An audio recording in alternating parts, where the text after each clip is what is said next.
Welcome to TSAT. General studies పాఠ్యాంశాలలో భాగంగా science and technology డెవలప్మెంట్స్కి సంబంధించిన అంశాలు చూస్తూ ఉన్నాం. ఈ వీడియోలో మనము రోబోటిక్స్కి సంబంధించినటువంటి ప్రాథమిక భావనలు, అదేవిధంగా ప్రపంచవ్యాప్తంగా వినియోగంలో ఉన్నటువంటి పలు కీలకమైనటువంటి రోబోలకు సంబంధించిన అంశాలు తెలుసుకునే ప్రయత్నం చేద్దాం. సో ఇక్కడ మానవులకు ప్రత్యామ్నాయంగా మానవునికి విసుగు చెందించేటటువంటి పనులలో కావచ్చు, ప్రమాదకరమైనటువంటి పనులలో కావచ్చు, వినియోగించగలిగేటటువంటి మెరుగైన ఆల్టర్నేటివ్స్గా, ప్రత్యామ్నాయాలుగా మనకు రోబోస్ అనేవి కనిపిస్తూ ఉన్నాయి. అనేకమైనటువంటి సంక్లిష్టమైన పరిస్థితులలో మానవుల యొక్క ఉనికి ప్రమాదకరంగా మారుతున్నటువంటి పరిస్థితులలో రోబో సాంకేతికతను వినియోగించడం ద్వారా ఆ పరిస్థితుల నుంచి సమర్థవంతంగా మనం బయటికి పడేసేటందుకు అవకాశం అనేది ఏర్పడుతుంది. కాబట్టి మరి వీటికి సంబంధించినటువంటి ప్రాథమిక అంశాలతో పాటుగా రోబోటిక్స్ యొక్క అనువర్తనాలను కూడా అధ్యయనం చేయాల్సినటువంటి అవసరం ఉంది. మరి ఇటీవల కాలంలో రోబోటిక్స్కి సంబంధించినటువంటి మెరుగైనటువంటి పరిశోధనలు అన్నీ కావచ్చు, అదేవిధంగా ఉపకరణాలు కూడా విశేషంగా బయటకు వస్తున్నటువంటి తరుణంలో దీనికి సంబంధించినటువంటి ప్రాథమిక భావనలు అధ్యయనం చేసేటటువంటి ప్రయత్నం చేద్దాం. ముఖ్యంగా చూస్తే ఇటీవల కాలంలో స్పేస్ ఎక్స్ప్లోరేషన్ మిషన్స్లో సైతము ఇస్రో చేపట్టినటువంటి స్పేస్ ఎక్స్ప్లోరేషన్ మిషన్స్లో సైతము ఇక్కడ రోబోటిక్స్ సాంకేతికతలను వాడుతున్నట్లుగా మనం గమనిస్తూ ఉన్నాం. ఎందుకంటే వాహక నౌక ద్వారా ఉపగ్రహాన్ని ప్రయోగించేటటువంటి కోణంలో అవి భూ ఉపరితలం నుంచి పైకి ప్రయాణించేటటువంటి సందర్భం నుంచి మొదలుకొని వాటిని నిర్దేశిత కక్షలోకి చేర్చేటటువంటి క్రమంలో మనకు స్వయంచాలితంగా అవన్నీ వాటి యొక్క పనులు అవి నిర్విఘ్నంగా నిర్వర్తించేటటువంటి ప్రయత్నాన్ని చేస్తూ ఉన్నాం. అదేవిధంగా చూస్తే చంద్రయాన్ 1 విషయంలో కావచ్చు, 2 మరియు 3లలో, అదేవిధంగా మంగళయానికి సంబంధించినటువంటి మిషన్లలో కూడా కొన్ని దశలను దీంట్లో భాగంగా రూపొందించినటువంటి ఆర్బిటర్ వ్యవస్థలు కావచ్చు, ల్యాండింగ్ వ్యవస్థలు కావచ్చు, స్వయంచాలితంగా తమంతట తాముగానే నిర్వర్తించుకున్నాయి. కాబట్టి మరి ఆ సాంకేతికతలు సమకూరడంలో కీలకమైనటువంటి అంశంగా మనకు రోబోటిక్స్ అనేవి కనిపిస్తూ ఉన్నాయి. మరి ఇక్కడ రోబోటిక్స్కి సంబంధించినటువంటి డెఫినేషన్ కనుక మనం గమనిస్తే IEEE ప్రకారము international engineering electricals and electronics అనేటటువంటిది ఒక స్వచ్ఛందమైనటువంటి సంస్థగా మనకు కనిపిస్తూ ఉంది. ప్రపంచవ్యాప్తంగా ఎలక్ట్రికల్ డివైజెస్కి సంబంధించి కావచ్చు, టెక్నాలజీస్కి సంబంధించి కావచ్చు, అవసరమైనటువంటి ప్రమాణాలను రూపొందించడమే కాకుండా వాటిని పర్యవేక్షించేటటువంటి సంస్థగా, నియంత్రించేటటువంటి సంస్థగా ఇది మనకు కనిపిస్తూ ఉన్నటువంటి ధర్మిల స్వతంత్రంగా సెన్సార్స్ సహాయంతో పరిసరాలను పరిశీలిస్తూ అందుకు అనుగుణమైనటువంటి నిర్ణయాలను తీసుకుంటూ పనిచేయగలిగేటటువంటి యంత్రాలనే రోబోలుగా పరిగణించవచ్చు అనేటటువంటి అంశాన్ని ఇది మనకు వివరించడం అనేది జరిగింది. మరి దీనికి సంబంధించి చూస్తే a robot is an autonomous machine capable of sensing it's environment. దీంట్లో ప్రత్యేకమైనటువంటి సెన్సార్లు ఉండడం జరుగుతుంది. దీని తర్వాత carrying out competitions to make decisions, దీంట్లో కొన్ని కాంపిటేషనల్ మెథడ్స్ అనేవి ఇంక్లూడ్ చేయడం జరుగుతుంది. And performing actions in the real world. దీన్ని మనము IEEE వారు అందించినటువంటి రోబోట్కి సంబంధించినటువంటి డెఫినేషన్గా మనం చూడవచ్చు. ఇక్కడ రోబోట్ అనేటటువంటి పదము రోబోటా అనేటటువంటి స్లావిక్ వర్డ్ నుంచి ఆవిర్భవించినట్లుగా మనం చూస్తూ ఉన్నాం. ఈ పదానికి స్లావిక్ భాషలో బానిస లేదా సేవకుడు అనేటటువంటి అర్థంగా మనం ఇక్కడ చూస్తాం. మానవుడికి ఒక బానిస మాదిరిగా, ఒక సేవకుడి మాదిరిగా తనకు అవసరమైనటువంటి పనులన్నీ చేసి పెట్టేటటువంటి యంత్రంగా మనకు ఈ రోబోట్ అనేది కనిపిస్తూ ఉంది. వీటిని గురించి అధ్యయనం చేసేటటువంటి శాస్త్రాన్నే మనము రోబోటిక్స్ అనేటటువంటి శాస్త్రంగా మనం చూస్తూ ఉన్నాం. రోబోటిక్స్ రంగంలో విశేషమైనటువంటి కృషి చేసినటువంటి వ్యక్తులుగా మనకు కొంతమంది కనిపిస్తూ ఉంటారు. వీరిలో మొట్టమొదటి వ్యక్తిగా మనము క్యారెల్ క్యాపెక్ అనేటటువంటి వ్యక్తిని గురించి మాట్లాడుకోవాల్సి వస్తుంది. ఇతనే రోబోట్ అనేటటువంటి పదాన్ని మొట్టమొదటిసారిగా పరిచయం చేసినటువంటి వ్యక్తిగా మనకు కనిపిస్తూ ఉన్నారు. తను రాసినటువంటి ఒక లఘు నాటిక 1920లో ప్రచురితం కావడం జరిగింది. దీన్నే RUR అనేటటువంటి పేరుతోటి పిలుస్తాం. ఇది రస్సుమ్స్ యూనివర్సల్ రోబోట్ అనేటటువంటి ఒక అబ్రివేషన్గా మనం చూస్తూ ఉన్నాం. ఈ నాటికలో రోబోట్ అనేటటువంటి పదాన్ని మొట్టమొదటిసారిగా తను ఉపయోగించడం జరిగింది క్యారెల్ క్యాపెక్ అనేటటువంటి శాస్త్రవేత్త. ఇక మరొక శాస్త్రవేత్తగా మనము ఇసాక్ అసిమోవ్ అనేటటువంటి వ్యక్తిని పరిచయం చేసుకుంటూ ఉంటాం. ఇతను రోబోటిక్స్ అనేటటువంటి పదాన్ని మొట్టమొదటిసారిగా పరిచయం చేసినటువంటి వ్యక్తిగా మనం చెప్తాము. సైన్స్ ఫిక్షన్ సాహిత్యంలో, కాల్పనిక శాస్త్రీయ సాహిత్యంలో లయర్ అనేటటువంటి ఒక చిన్న కథలో సో లయర్ అనేటటువంటి పదానికి పరిచయం ఉన్నటువంటి వ్యక్తిగా మనం ఇసాక్ అసిమోవ్ను పరిగణించాల్సి వస్తుంది. తను ఈ రోబోటిక్స్ అనేటటువంటి పదాన్ని లయర్ అనేటటువంటి కథలో మొదటిసారిగా ఉపయోగించినటువంటి క్రమాన్ని ఇక్కడ మనం చూస్తాం. ఇక మనకు 1942లో రోబోటిక్స్ నిర్మాణంలో ఉపయోగించేటటువంటి 3 నియమాలను రూపొందించడం అనేది జరిగింది. దీంట్లో భాగంగా మొట్టమొదటి నియమం ఏంటంటే, మానవుల అవసరాల కోసం రూపొందించినటువంటి రోబోట్లు ఏవైతే ఉన్నాయో ఇవి మానవులకు హానిని చేయడానికి సంకల్పించరాదు. సో కేవలం వీటిని మానవాళి ప్రయోజనాలు పొందేటటువంటి దిశలోనే ఆవిష్కరించుకోవాలి, కానీ మానవులకు హాని చేసేటటువంటి దురుద్దేశాలతో వీటిని రూపొందించకూడదు అనేది మొదటి ప్రాథమిక నియమంగా మనం ఇక్కడ చెప్తాము. సో ఇక్కడ రోబోలు అనేవి మానవుడు చెప్పినటువంటి ఆదేశాలకు అనుగుణంగానే పనులు చేయాల్సి వస్తుంది, కానీ ఆ విధి నిర్వహణలో ఇతర మానవులకు హాని చేసేటటువంటి పరిస్థితులు కనుక ఎదురైతే ఆ పనులను నిలుపుదల చేయవచ్చు అనేది మనకు మొదటి నియమం వివరిస్తుంది. ఇక రెండవ విషయం ఏంటి అంటే, మానవుల చేత తమకు అందినటువంటి సూచనలు లేదా ఆజ్ఞలను రోబోలు తప్పనిసరిగా పాటించాలి. మరి ఆ సందర్భంలో మొదటి కండిషన్ని సాటిస్ఫై చేయాల్సి వస్తాయి రోబోలు. సో అలా మొదటి నియమాన్ని కనుక ఉల్లంఘించే పరిస్థితులు ఎదురైతే ఈ మానవుడు అందించినటువంటి సూచనలు కావచ్చు, ఆజ్ఞలను కావచ్చు, తను పాటించవలసినటువంటి అవసరం లేదు. ఇక మూడవ నియమం విషయానికి వచ్చేసరికల్లా ప్రతి రోబో తన ఉనికిని తానే కాపాడుకునేటటువంటి ప్రయత్నం చేయాలి. మరి ఈ సందర్భంలో మానవుల నుంచి గనక ఏదైనా ప్రమాదం ఏర్పడినట్లయితే తనను తాను రక్షించుకునేటటువంటి ప్రయత్నం చేయాలి. కానీ మనకు సాధారణంగా కోర్టు సీన్లలో కొన్ని కనిపిస్తాయి చూడండి. ఒక మర్డర్ జరిగినటువంటి సందర్భంలో నన్ను నేను కాపాడుకోవడంలో భాగంగా ఈ హత్య జరిగిందని చెప్పేసి వివరించడం జరుగుతుంది.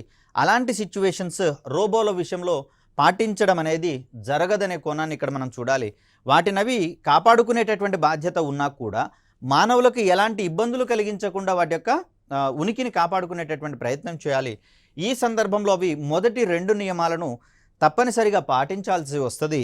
ఇవి మనకు ఇసాక్ అసిమోవ్ రూపొందించినటువంటి రోబోటిక్స్ నిర్మాణంలో ఇమిడి ఉన్నటువంటి 3 ప్రాథమికమైనటువంటి సూత్రాలుగా మనం చూస్తాం. ఇవి విశ్వవ్యాప్తంగా అందరూ కూడా పాటించాల్సినటువంటి నియమాలుగా మనం చూస్తాం. దీని తర్వాత చూస్తే పై 3 నియమాలను 1942లో అసిమోవ్ రచించినటువంటి రన్ అరౌండ్ అనేటటువంటి ఒక సైన్స్ ఫిక్షన్ లఘు కథానికలో ప్రచురితం చేయడం అనేది జరిగింది. ఇక వీటి తర్వాత మనం తెలుసుకోవాల్సినటువంటి మరొక వ్యక్తిగా నార్బర్ట్ వీనర్ అనే వ్యక్తి కనిపిస్తాడు. తను 1948లో సైబర్నెటిక్స్ అనేటటువంటి పేరుతోటి రోబోటిక్స్ నిర్మాణానికి అవసరమైనటువంటి మరికొన్ని ప్రాథమిక సూత్రాలను ప్రాథమికంగా తను మనకు వివరించడం అనేది జరిగింది. సో మనకి ఇక్కడ రోబోటిక్స్ నిర్మాణంలో ఉన్నటువంటి సూత్రాలను ఇచ్చినటువంటి వ్యక్తి ఏమో ఇసాక్ అసిమోవ్ కనిపిస్తాడు.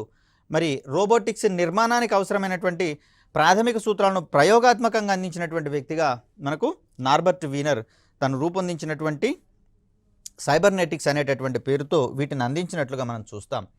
ఇక్కడ మనకు ప్రపంచంలో మొట్టమొదటి పారిశ్రామిక రోబోకు సంబంధించి చూస్తే మనకిది యూనిమేట్ అనేటటువంటి పేరుతోటి కనిపిస్తూ ఉంది. దీన్ని డై కాస్టింగ్ అనేటటువంటి పరిశ్రమలలో వాడినట్లుగా మనకు తెలుస్తూ ఉంది ఈ రోబోని. సో డై కాస్టింగ్ సంస్థలు అంటే ఏంటి అంటే, భారీ ఉక్కు పరిశ్రమలు అనేవి మనకు తెలిసినవే. వీటిలలో భారీ పరిమాణంలో ఉన్నటువంటి ఉక్కు కడ్డీలను కావచ్చు, ప్లేట్లను కావచ్చు బాగా వేడి చేసి వాటిని కావలసిన ఆకారాలలోకి మార్చుకునేటటువంటి క్రమాన్ని మనం చూస్తాం. మరి ఈ సందర్భంలో కొలిమిలో బాగా వేడి చేసినటువంటి లేదా కాల్చినటువంటి ఆ ఇనుప ముక్కల్ని, ఉక్కు ముక్కల్ని వెలుపలకి తీయాలి అంటే మానవులకు శక్తికి మించినటువంటి భారంగా ఉండేటటువంటి అవకాశం ఉంది. దానికి బదులుగా ఒక రోబోటిక్ చేతిని రూపొందించి దాని ముందు 2 కొండల వంటి భాగాన్ని ఉంచి సో దీన్ని ఆ ఫర్నేస్ ముందర ఉంచేటటువంటి ప్రయత్నం చేస్తారు. కొలిమి అంటాం కదా, ఈ కొలిమిలో 1000 డిగ్రీల సెంటీగ్రేడ్ ఉష్ణోగ్రతను ఏర్పాటు చేసి అందులో ఉంచినటువంటి ఇనుప ముక్కలను వేడి చేయడం అనేది జరుగుతుంది. మరి ఆ ఇనుప ముక్కలను ఈ యూనిమేట్కున్నటువంటి 2 చివర కొండ్లు వంటి పరికరం ద్వారా అది దాన్ని తీసి బయట పెట్టేటటువంటి ప్రయత్నం చేస్తుంది. సో అలా 1961లో పారిశ్రామికంగా ఉపయోగించబడేటటువంటి మొదటి రోబోట్ యూనిమేట్ అనేది రూపొందించబడింది.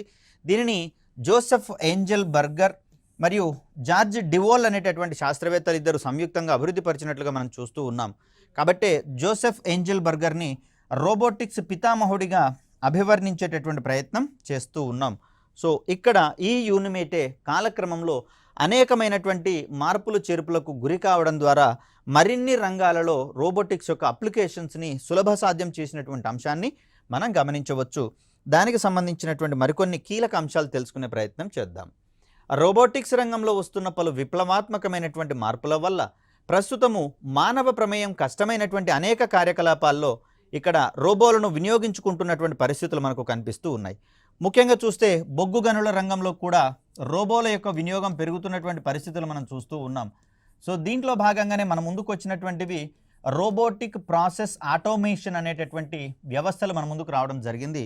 మరి ఇక్కడ బొగ్గు గనులలో కార్మికులను వినియోగించినటువంటి సందర్భంలో అండర్ గ్రౌండ్ బొగ్గు గనులు కావచ్చు, ఓపెన్ కాస్ట్ కావచ్చు, అక్కడ బొగ్గును తవ్వి తీసేటటువంటి క్రమంలో సూక్ష్మాతి సూక్ష్మమైనటువంటి బొగ్గు రేణువులు శ్వాసకోశాలలోకి, ఊపిరితిత్తులలోకి పోయినటువంటి సందర్భంలో అనేకమైనటువంటి వ్యాధులు ప్రబలేటటువంటి అవకాశం ఉంది.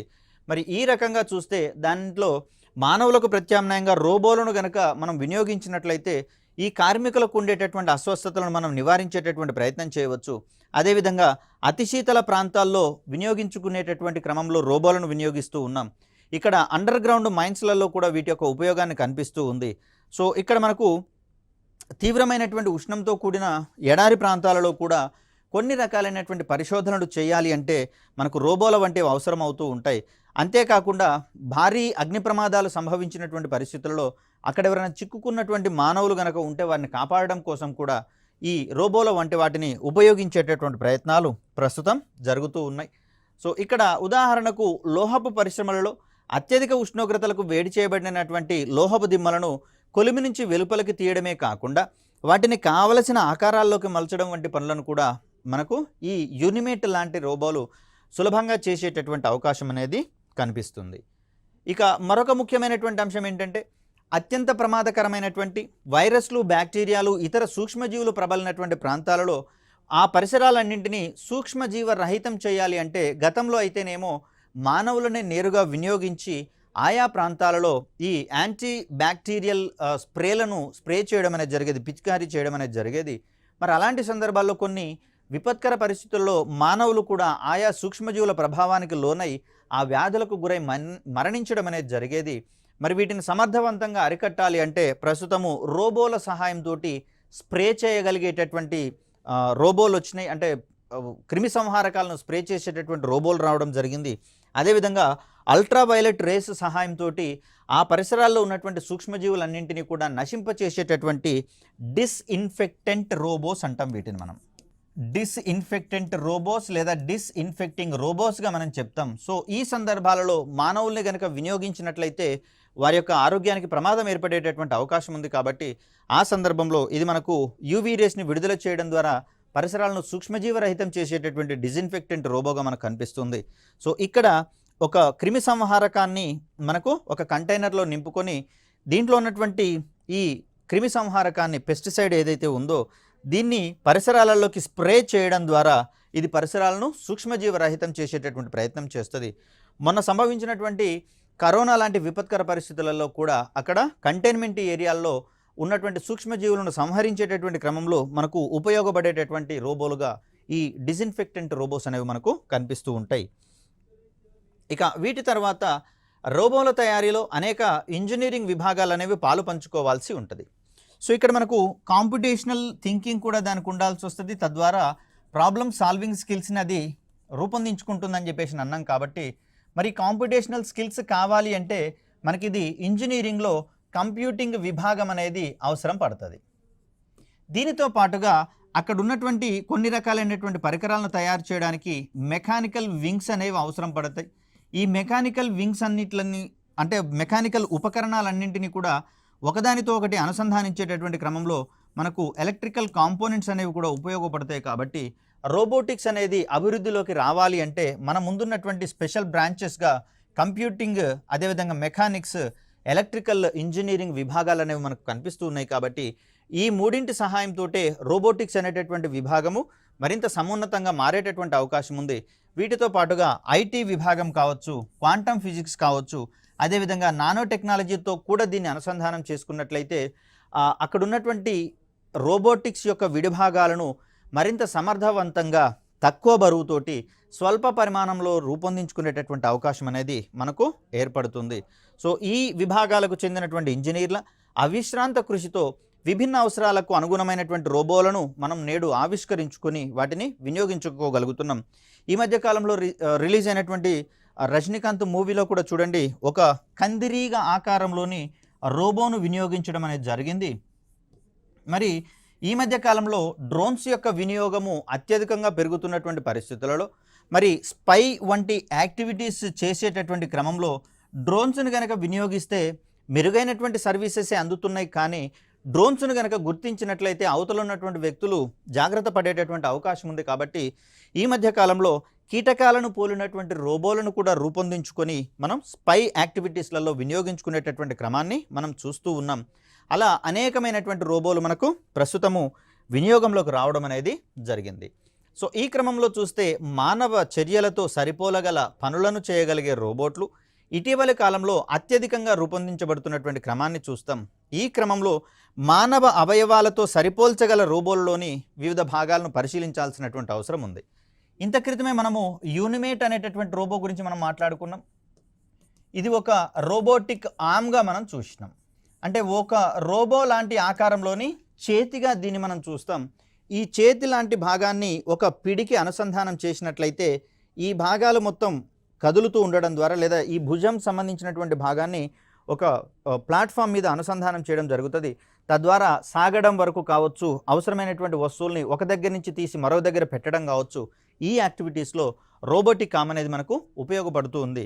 మరి ఆ సందర్భంలో ఏ ఏ విభాగాలు మనకు ఉపయోగపడుతున్నాయో గమనించే ప్రయత్నం చేద్దాం. సో ఇక్కడ రోబోలు స్వతంత్రంగా చూడగలిగేటటువంటి సామర్థ్యాన్ని కలిగి ఉంటే అనుకున్నాం, దానికోసం సెన్సార్లు ఉంటాయని చెప్పేసి అనుకున్నాం. దీంట్లో భాగంగా మనకు ఈ నేత్రాలకు అంటే చూపును అందించేటటువంటి సాంకేతికతలుగా సెన్సార్స్ కావచ్చు, కెమెరాస్ కావచ్చు మనకు కనిపిస్తూ ఉన్నాయి. ఈ కెమెరాస్ విషయానికి వచ్చేసరికి ఆల్రెడీ మనకు స్పేస్ టెక్నాలజీలో కూడా VHRR కెమెరాస్ అని, CMOS కెమెరాస్ అని, CCD కెమెరాస్ వంటివి వినియోగంలో ఉన్నాయి. ఇక్కడ VHRR అన్నప్పుడు వెరీ హై రేడియేషన్ రేడియోమీటర్గా దీన్ని మనం చెప్తాం. సో ఇక్కడ CMOS అనేది మనకు compatible metal oxide semiconductor కెమెరాలుగా మనం చెప్తాం.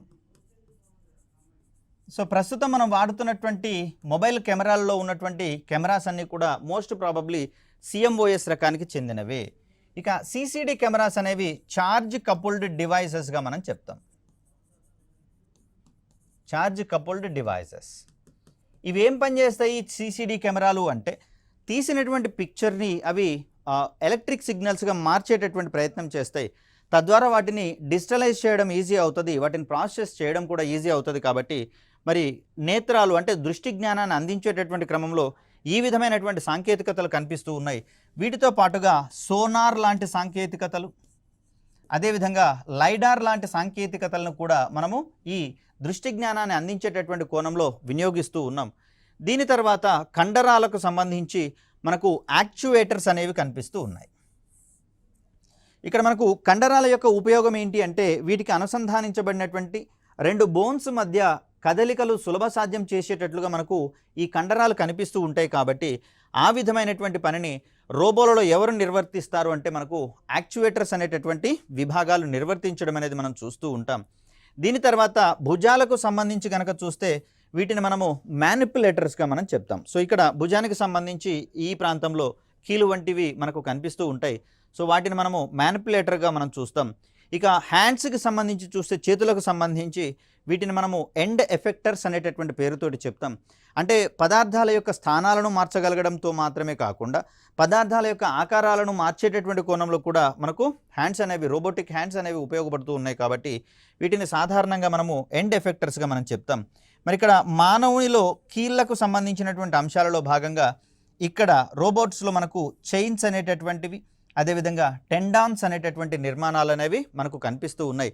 సో ఈ కీళ్ళ వంటి అంశాల సహాయంతో ఇవి ఒక ప్రాంతం నుంచి మరొక ప్రాంతానికి కదలగలిగేటటువంటి శక్తి సామర్థ్యాలను కూడా పొందేటటువంటి అంశాన్ని మనం చూస్తాం. సో అలా నేత్రాలకు అనుబంధంగా ఉండేటటువంటి రోబోటిక్ విభాగాలు ఏంటివి అన్నప్పుడు సెన్సార్లు మరియు కెమెరాలు, అదేవిధంగా సోనార్ మరియు లైడార్ వంటి సాంకేతికతలు మనం చెప్తాము.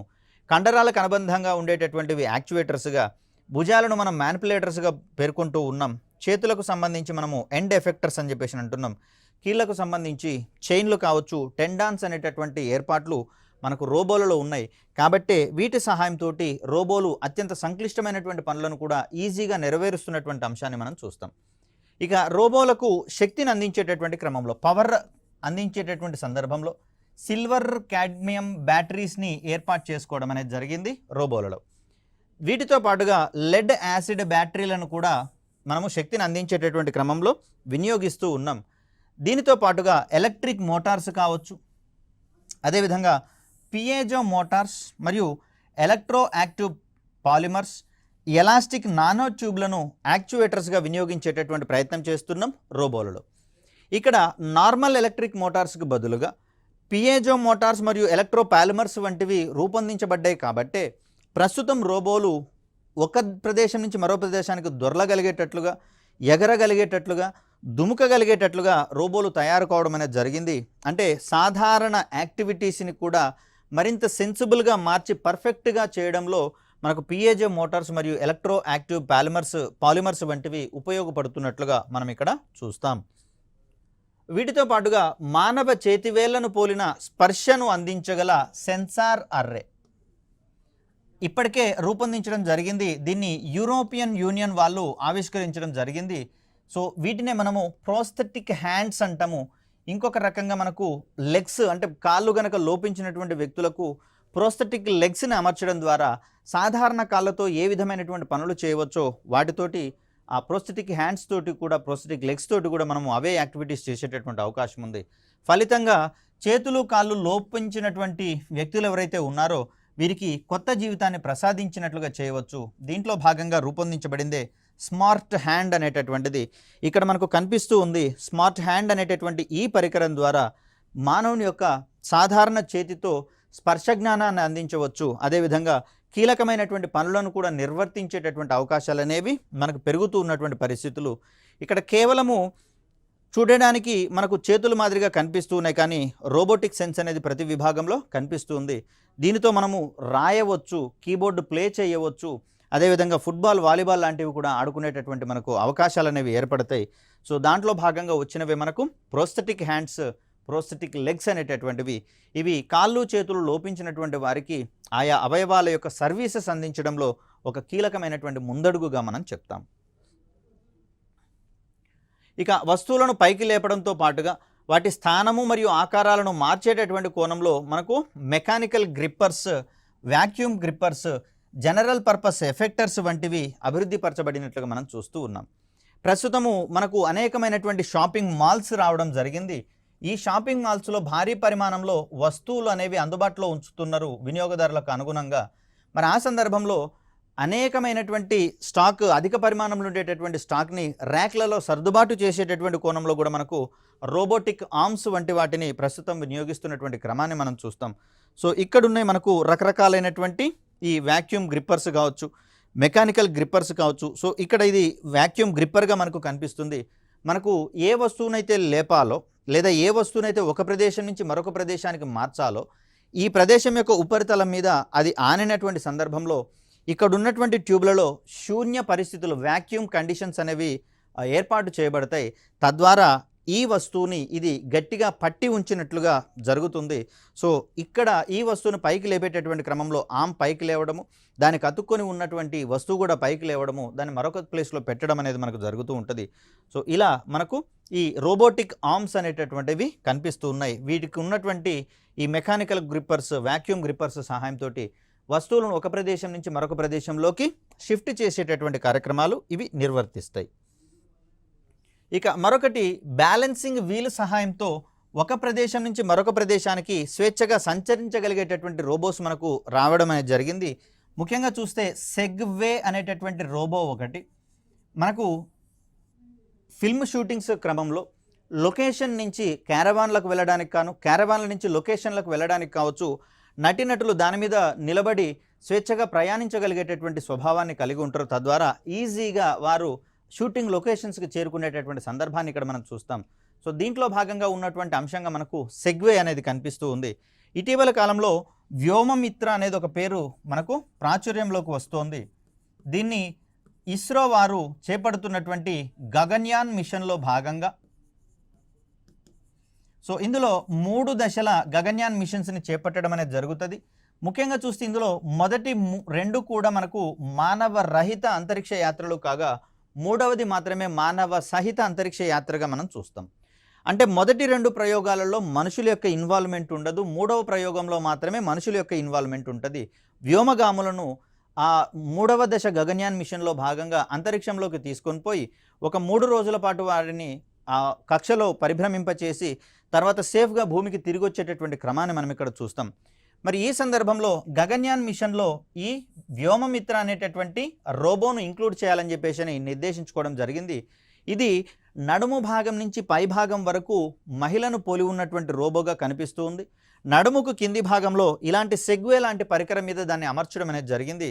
తద్వారా అక్కడ అంతరిక్ష స్టేషన్లో కావచ్చు లేదా అది ఏది క్రూ మాడ్యూల్ అనేటటువంటి ఏర్పాటులో ఒక ఛాంబర్లో దీన్ని అమర్చి పైకి పంపించడం అనేది జరుగుతుంది. మరి దీంట్లో ఒక ప్రదేశం నుంచి మరొక ప్రదేశానికి చలించాలి అంటే ఈ సెగ్వే లాంటి ఏర్పాటు ద్వారా అది ప్రయాణించేటటువంటి సందర్భాన్ని మనం ఇక్కడ చూస్తాం. సో ఇది ముఖ్యంగా బ్యాలెన్సింగ్ వీల్స్ రోబోట్స్కి సంబంధించినటువంటి ఒక అనువర్తనంగా మనం చెప్పుకోవచ్చు. ఇక తొలితరం రోబోలకు సంబంధించి చూస్తే యూనిమేట్ అనేటటువంటి రోబో దీన్ని 1961లో అభివృద్ధి పరచడం జరిగింది. ఇది ఆటోమేటెడ్ డై కాస్టింగ్ పనులలో సహాయం చేసేటటువంటి రోబోటిక్ ఆర్మ్ అంటే రోబోటిక్ చేయిగా మనం చూస్తాం. ఇంకొకటి మనకు హెల్ప్ మేట్ అనేటటువంటిది దీన్ని కూడా యూనిమేట్ తరహాలోనే ఏంజల్ బెర్గర్ రూపొందించడం అనేది జరిగింది. వైద్య సామాగ్రి రవాణాలో సహాయం చేసేటటువంటి కోణంలో 1984లో దీన్ని తయారు చేయడం అనేది జరిగింది. ముఖ్యంగా చూస్తే ఆపరేషన్ సమయాలలో సర్జికల్ సామాగ్రిని కావచ్చు, అదేవిధంగా సర్జరీస్కి అవసరమయ్యేటటువంటి ఔషధాలను కావచ్చు, అక్కడ రిసెప్షనిస్ట్ వంటి వాళ్ళు లేకపోతే నర్సుల లాంటి వారు బయటికి లోపలికి తీసుకొని పోయేటటువంటి క్రమాన్ని మనం చూస్తూనే ఉన్నాం. ఇక్కడ నర్సుల స్థానంలో మనకు హెల్ప్ మేట్ వంటి రోబోలను రూపొందించినప్పుడు అక్కడ ఆయా పనులను ఈ రోబోలు నిర్వర్తించేటటువంటి అవకాశం ఉంటుంది.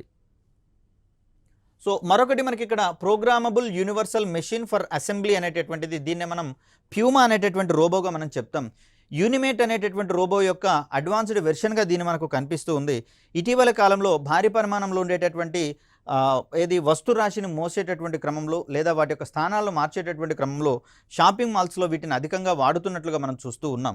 ఇక్కడ చూడండి, ఆటోమేటెడ్ కార్ల తయారీ కంపెనీలలో కూడా మనకు ఇలాంటి ప్యూమా లాంటి రోబోటిక్ ఆర్మ్స్ ఏర్పాటు చేయడం జరిగింది. ఇక్కడ వాహనాల యొక్క విడిభాగాలను సమర్థవంతంగా అక్కడ ఫిట్ చేసేటటువంటి క్రమంలో రోబోస్ను వినియోగిస్తున్నట్లుగా మనం ఇక్కడ చూస్తాం. మరి ఈ మిషన్ని లేదా ఈ రోబోని విక్టర్ షీన్మన్ అనేటటువంటి వ్యక్తి రూపొందించడం జరిగింది. 1975లో దీన్ని అమర్చడం జరిగింది. పారిశ్రామిక రంగంలో రూపొందించినటువంటి మొట్టమొదటి ప్రోగ్రామబుల్ రోబోగా మనకి ఇది ప్రసిద్ధి చెందినటువంటి అంశాన్ని చూడవచ్చు. ఇక మరొకటి మనకు సిల్వర్ ఆర్మ్ అనేటటువంటి రోబో 1974లో మసాచుసెట్స్ ఇన్స్టిట్యూట్ ఆఫ్ టెక్నాలజీలోని శాస్త్రవేత్తల బృందం దీన్ని రూపొందించినట్టుగా తెలుస్తోంది. తాకే సెన్సార్స్ మరియు పీడన సెన్సార్స్, ప్రెషర్ సెన్సార్స్ మరియు టచ్ సెన్సార్స్ సహాయంతో ఇది చిన్న చిన్న విడిభాగాలను సమీకరించడం అనేది ఇక్కడ మనకు కనిపిస్తుంది సిల్వర్ ఆర్మ్కు సంబంధించి. ఇక మరొక రోబోగా మనకు ఫ్యాములస్ అనేది కనిపిస్తుంది.